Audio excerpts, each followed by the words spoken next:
George of the jungle, strong as he can be.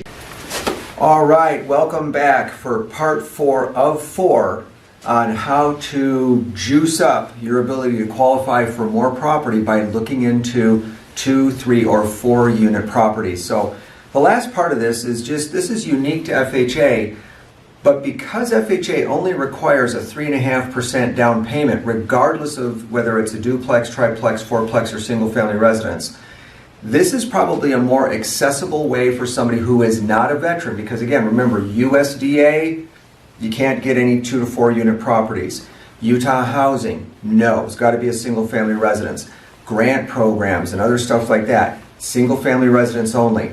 So for somebody that's looking to get into a investment property where they're going to occupy one unit and rent out the others, if you're not a veteran, FHA is going to be your lowest acquisition cost out there. So I just want to crunch the numbers on something of what FHA calls a self-sufficiency test.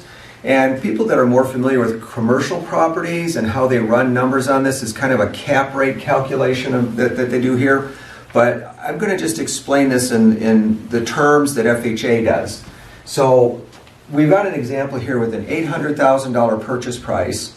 We can get into this house with a down payment of 3.5% or $28,000 with principal, interest, taxes, insurance, and mortgage insurance.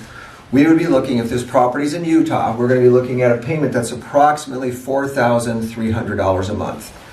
What FHA wants to know is, if we have to take this property back, is the property self-sufficient? In other words, what are the fair market rents? And at 75% of fair market rent, would this property cash flow? Okay? So let's just use this example here where the number that we're paying attention to here is this total payment. The next number that we want to figure out is what is the cash flow or the net cash flow when we apply fair market rents for all 4 units. Okay, remember what FHA is doing on a triplex and a fourplex, they're assuming that you defaulted.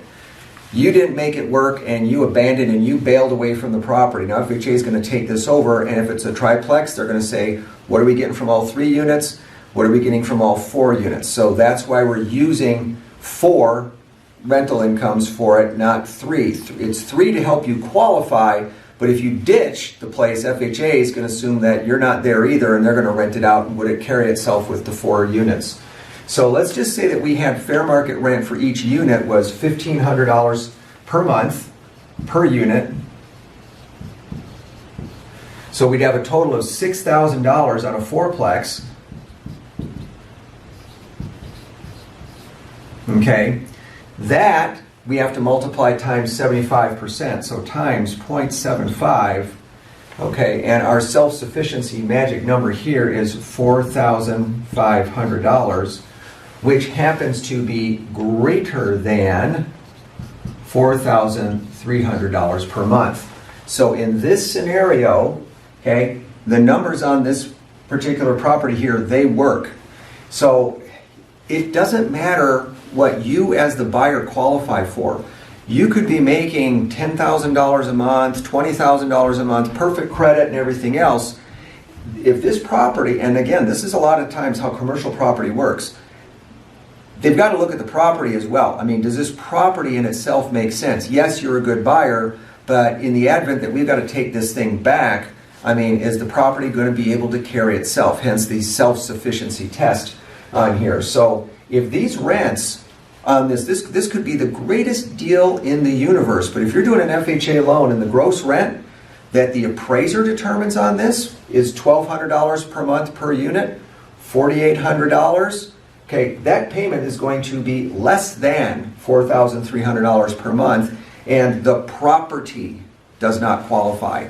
So this is something you got to take into consideration, and if it's part of the due diligence on a Utah real estate contract, part of that due diligence really needs to be to determine, have the appraiser determine what are the fair market rents going to be, because the property may not qualify no matter how good the buyer is. Now, I had one of these situations a few years ago where we had a row fourplex unit, okay, and I can't remember the exact numbers on this, but when we got the appraisal back, the appraiser, came out here and we were literally less than $100 off. I mean, our self-sufficiency test on this one failed by less than $100, okay? And we went back to the appraiser on this one, and what we did, and this is perfectly okay, you can do this, is that we went back and we challenged the appraisal. And we said, well, let's just say that he said that here, that every unit here was going to be $600 per month, 600, 600 all the way across. We said, well, wait a minute, that really shouldn't be the case, because these end units here, okay, they had windows on front, back, and sides, and they only had a neighbor to one side. And we went back and we convinced the appraiser that these end units, that the rent on these should be another $75 per month. Sorry, that doesn't look like a 5. And he went ahead and he amended his comparable rent schedule to show that the gross rents were going to increase by about $150 a month. And that $150 a month, if I remember correctly, I mean, it got us over the hump by about $10. And that's what we did to make the property qualify. So just another thing to consider here, because most of you, if you're thinking about doing this, which personally I think it's a great idea.